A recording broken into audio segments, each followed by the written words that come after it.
और एक और बड़ी जानकारी अयोध्या से सामने आ रही है। चढ़ावा गबन मामले में पुलिस की जांच जारी है। पुलिस ने एंटी करप्शन कोर्ट में फिर से आवेदन दिया। टिन्नू यादव और उसके भतीजे मनीष यादव की रिमांड मांगी। 1 हफ्ते की कस्टडी रिमांड मांगी गई है।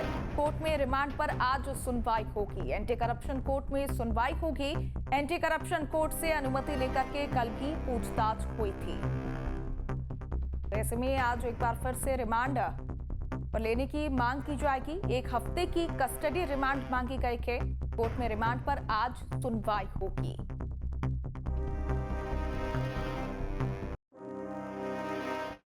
और अयोध्या में राम मंदिर मुद्दे पर संतों की बड़ी बैठक। 22 जुलाई को होगी राम मंदिर ट्रस्ट की अहम बैठक। 23 जुलाई को अयोध्या में संतों की बैठक। मणिराम दास छावनी में जुटेंगे 300 से अधिक संत। चढ़ावा गबन सहित कई मसलों पर चर्चा होगी। नकारात्मक माहौल दूर करने की कोशिश होगी। तो अयोध्या में राम मंदिर मुद्दे पर संतों की बड़ी बैठक। ये बड़ी जानकारी 22 जुलाई को राम मंदिर ट्रस्ट की अहम बैठक होगी और 23 जुलाई को अयोध्या में संतों की ये बैठक होगी। मणिराम दास छावनी में 300 से अधिक संत जुटेंगे। चढ़ावा गबन सहित कई मसलों पर चर्चा होगी। इसी के साथ ही नकारात्मक माहौल दूर करने की कोशिश होगी।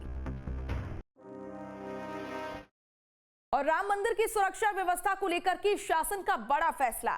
यूपी एसएसएफ के 1155 अस्थायी पद स्थायी किए गए हैं। चढ़ावा चोरी की घटना के बाद से सुरक्षा व्यवस्था और भी मजबूत हुई है। सेना नायक से लेकर के आरक्षी और चालक तक कई पद नियमित हुए। सीआरपीएफ, यूपी एसएसएफ और पुलिस पीएसी पहले से सुरक्षा संभाल रही है। निजी सुरक्षा कर्मी भी मंदिर परिसर में तैनात है। सरकार का उद्देश्य राम मंदिर की सुरक्षा को और अधिक सुदृढ़ करना। सुरक्षा व्यवस्था में अब स्थायी ढांचे के साथ निगरानी होगी।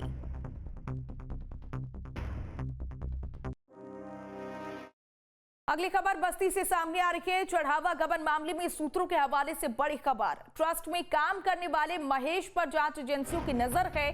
सूत्रों के हवाले से ये जानकारी सामने आ रही है।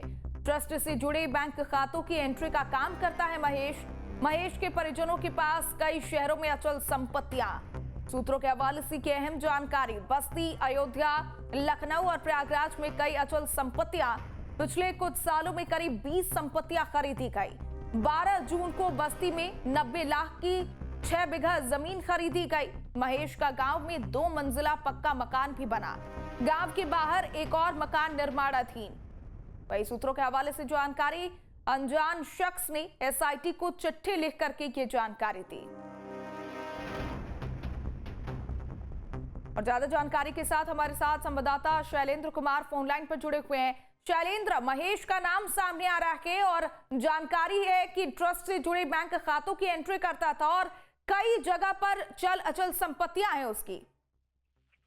जी, आपको बता दें कि यह सैफुलिया थाना क्षेत्र का मामला है, जहां एक अज्ञात व्यक्ति द्वारा या गोपनीय तौर से शिकायत की गई है, जिसका उसके द्वारा यह कहा भी गया है कि गोपनीय तरीके से इसकी जांच की जाए। उसके द्वारा बताया भी जा रहा है कि जितनी भी खतौनियां जो बैनामे इधर कराए गए हैं और जो जिले के अगल बगल के थे, वो सारी खतौनियां एसआईटी को दी गई है और एसआईटी से निवेदन किया गया है कि इसकी गहनता से जांच की जाए। और अब उसको लेकर जांच बस्ती जिले में भी तेज हो गई है। कल देर शाम जब ये आरोपी के घर पुलिस पहुंची और जांच करना शुरू की तो वहां गांव में हड़कंप मच गया और तरह तरह की चर्चाएं होने लगी। ग्रामीणों का यह भी कहना कि पहले इनकी स्थितियां काफी नॉर्मल थी। इधर 2-3 सालों में जिस तरीके से इनकी संपत्ति में बढ़ोतरी हुई है, उससे कहीं ना कहीं ये संदिग्ध उसमें घेरे में है। और ये हाल ही में जो 12 जून को लगभग 90 लाख की संपत्ति एक साथ खरीदी गई है, उसको लेकर ज्यादा या शक के दायरे में आ रहे हैं। बताया जा रहा है कि जो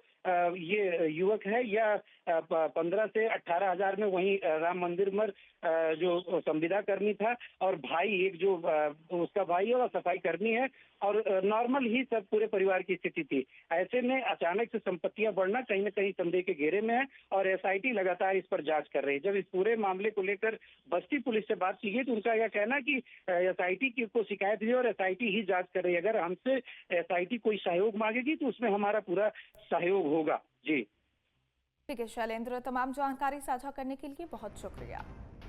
फिलहाल गांव के बाहर एक और मकान निर्माणाधीन है। ये तमाम जानकारी सूत्रों के हवाले से सामने आ रही है। अनजान शख्स ने एसआईटी को चिट्ठी लिख करके जानकारी साझा की।